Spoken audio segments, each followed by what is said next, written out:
আসসালামু আলাইকুম, সবাই কেমন আছেন? আমরা আলহামদুলিল্লাহ ভালো আছি। দুধ সেমাই রান্না করব, তার জন্য যে চুলায় দুধ দিয়ে দিয়েছি। এখানে যে কাঠবাদাম, খেজুর আর কিশমিশ, এটা ফুটে উঠলে এখানে কিশমিশ আর বাদাম দিয়ে দেব, খেজুর দিয়ে দেব। যে বাদাম দিয়ে দিচ্ছি, খেজুরও দিয়ে দিচ্ছি, কিশমিশটা পরে দেব। একটু ফুটে উঠলে সেমাই দিয়ে দেব।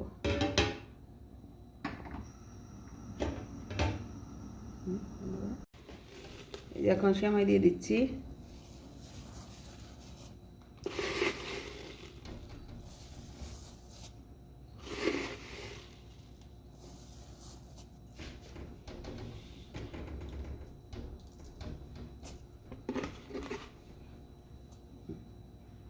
কিন্তু আমার সেমাই রান্না হয়ে গেছে। ঠান্ডা হলে আর একটু টেনে যাবে, এই জন্য এটা আমি এখন বন্ধ করে রাখবো। বন্ধ করে এটা ঠান্ডা করে ঢেলে নেব।